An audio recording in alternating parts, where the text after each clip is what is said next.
Who gives inheritance to a problem child? Why not? Do you have a child battling with any form of addiction or possesses a kind of attitude that gives you a lot of concern, and you are afraid to leave any inheritance for that child in order to avoid waste of the asset? This video can help you find answers. You do not have to disinherit any child because of the bad attitude or addiction. Truly, no one will be proud to identify as the father or mother of a badly behaved child or an addict. But is that sufficient reason to disinherit a child? The truth is, I have seen parents dissociating themselves from their children, and in fact, disowning their children for reasons similar to what we're talking about.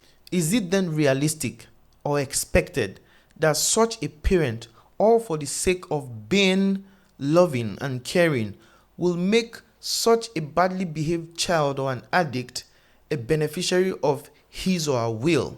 Interestingly, some parents have gifted their children significant portions of their estate, irrespective of how the child behaves, irrespective of the child's character or conduct. They actually know that the child lacks the stability of character, maturity, and discipline to manage the assets. Yet they proceed to giving the child the properties in their will or trust. Please hear me well. There is nothing bad in leaving inheritance, legacy, or properties for a child that is badly behaved or that lacks character. However, the approach is very important, and that is what I am addressing in this video. As a parent, it is important to keep hope alive that that badly behaved child at some point in time will be transformed and be useful and responsible to themselves and the society at large, and also bring glory to the family name. But the question is, what should you do while you are waiting for that transformation to come? What should be done? Give the child his or her inheritance, but do not put the properties in his or her direct care or ownership. For instance, if you give a large account balance to a child that is involved in drugs or that is badly behaved, not only will that child spend all the funds on the drugs, but the child would end up suffering the hardship and the lack and the deprivation that you would want to avoid for that child. But you see, at that point in time, you are long gone. You are no longer alive. You are no longer available to continue to provide for the child. But the child would have succeeded in dissipating the assets that you have bequeathed to him or her. In addition, if you observe that your child has a bad and reckless spending culture and would not want to work to earn a living for him or herself, this is a sign that you must be cautious and not put his inheritance in his hands directly.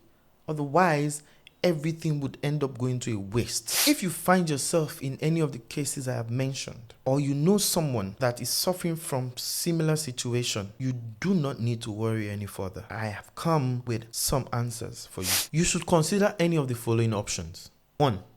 In drafting your will, you should appoint a trustee that will hold the properties and the assets that you are giving to that particular child on their behalf, so that the trustee can administer the property on behalf of the child. You can give the trustees specific instructions and conditions that must be met before the properties can be transferred to that particular child. You could check out my video on Testamentary Trust on YouTube at The Estate Planning Attorney. You see, no need to worry. Upon your demise, the executors that you have appointed in your will will transfer the properties that you have given to that particular child to the trustees that you have appointed. So the properties are not going directly to the child, but to the trustees who will hold the properties and administer those properties according to your instructions in the trust. Number 2, you could set up a specific or a purpose trust on behalf of that child and put his own bequests in that trust so that the trustee can hold the properties on his behalf. Please note that you do not have to make a will first before setting up this kind of trust. It stands on its own without a will. And as a matter of fact, it takes effect immediately, depending on the instruction that you have given to the trustees.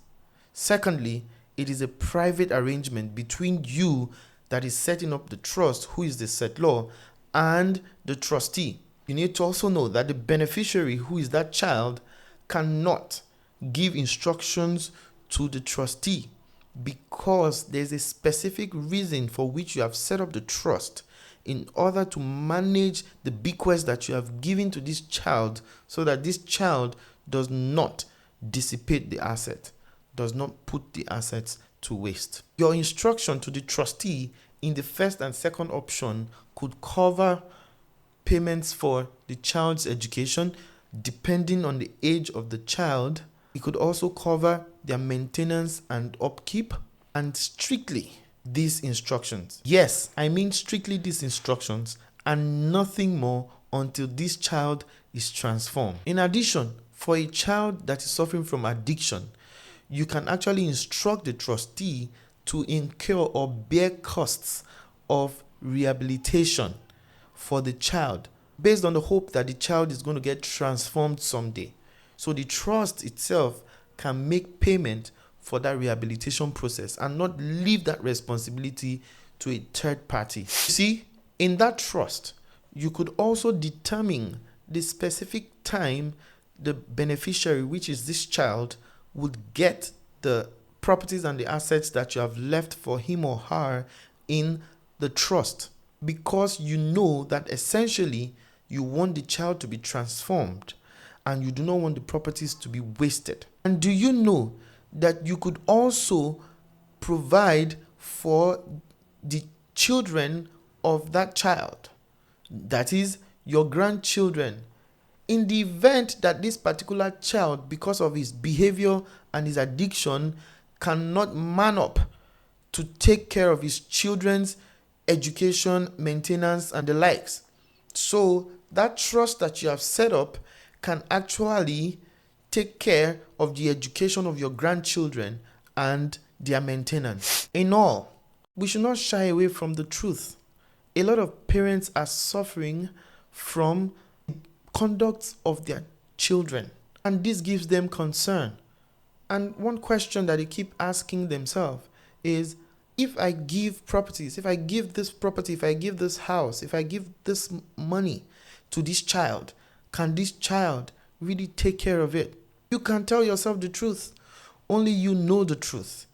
And you must act according to the truth. Otherwise, all of the work that you have done, all of the monies that you have saved up until the time you're making your will or the trust, that you are now giving to this child directly, could be wasted. Why don't you consider protecting this asset and try to make the child become responsible? So if the child sees that, yes, I have such and such, but because of my character, because of my behavior, I am not able to have access to these properties, maybe, who knows, the child will consider amending his ways so that he can be entitled to the properties, to the assets that you have bequeathed to him or her. Yes, until you tell yourself that truth, you might not be able to save the situation. Sadly, a lot of parents could not save the situation in their lifetime. If you could not save the situation in your lifetime, then you should not allow certain things to happen after you're gone.